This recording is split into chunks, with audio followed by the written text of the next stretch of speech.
वित्त मंत्री निर्मला सीतारमण ने बजट के दौरान सबसे बड़ी घोषणा आयकर में छूट को लेकर की। नए ऐलान के बाद अब 7 लाख रुपए तक की आय पर टैक्स नहीं चुकाना पड़ेगा। देश में 2 कर प्रणाली के कारण अभी भी बहुत से लोग टैक्स स्लैब में हुए बदलाव को लेकर उलझन में हैं। इस वीडियो में आपकी इसी उलझन को दूर करेंगे। नमस्कार, मैं हूं आपके साथ दर्श शर्मा। नई इनकम टैक्स व्यवस्था के तहत अब 7 लाख रुपए तक की सालाना आय वालों को टैक्स नहीं देना होगा, लेकिन इसके लिए आपको नई टैक्स प्रणाली को मानना होगा, जिसमें होम लोन, घर का किराया और अन्य में छूट नहीं मिलेगी। बस सेक्शन 87A और स्टैंडर्ड डिडक्शन के जरिए सरकार आपको रिबेट दे देगी। हालांकि ITR फाइल करना जरूरी होगा। सिर्फ 3 लाख रुपए तक इनकम वालों के लिए ITR फाइल करना जरूरी नहीं होगा। इनकम की ये सीमा पुरानी और नई दोनों कर व्यवस्था में समान रूप से लागू होगी। हाँ, अगर आपकी आय 7 लाख 1 रुपए हो जाती है तो आप जो कर व्यवस्था अपनाएंगे उसके अनुसार इनकम टैक्स देना होगा। अब आपको नए टैक्स स्लैब की गणित को समझाते हैं। मान लीजिए आपकी आय 3 लाख रुपए है तो कोई टैक्स नहीं है, कोई भी टैक्स नहीं चुकाना होगा, क्योंकि सरकार ने न्यूनतम छूट सीमा 2.5 से 3 लाख तक कर दी। मान लीजिए आपकी आय 6 लाख रुपए है तो फिर आपको 5% के हिसाब से टैक्स बनेगा 15,000 रुपए।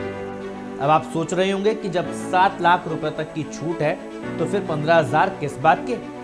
तो आपको बता दें कि ये 15,000 रुपए बनेंगे तो सही, मगर आपको देने नहीं होंगे, क्योंकि सेक्शन 87A की छूट 25,000 रुपए तक के टैक्स को सरकार से माफ करवा देगी। मान लीजिए आपकी आय 7 लाख रुपए है तो फिर क्या गणना होगी?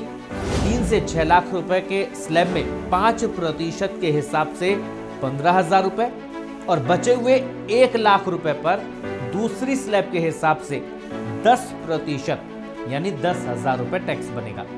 ऐसे में कुल टैक्स हुआ 25,000 रुपए। लेकिन 87A की छूट यहां भी आपको राहत दे देगी। मान लीजिए आपकी इनकम 9 लाख रुपए है तो फिर कितना टैक्स चुकाना होगा? तो गणना सिंपल है।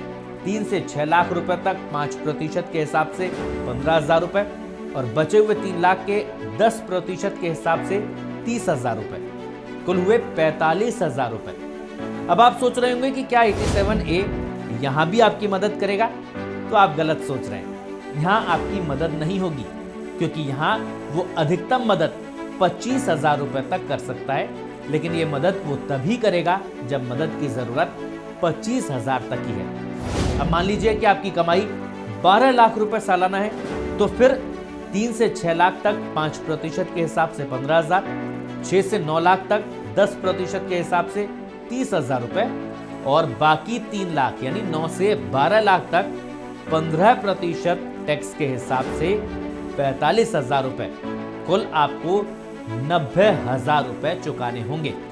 तो सरकार ने कर प्रणाली में जो नई कर प्रणाली है उसको डिफॉल्ट करने का भी ऐलान किया है, जिसके बाद में अब ये माना जा रहा है कि धीरे धीरे पुरानी कर व्यवस्था को सरकार भूलती जाएगी और नई कर व्यवस्था वो अपनाएगी, जिसमें उसका जो कैलकुलेशन है वो हमने आपको बता दिया कि आपको कितना टैक्स चुकाना होगा।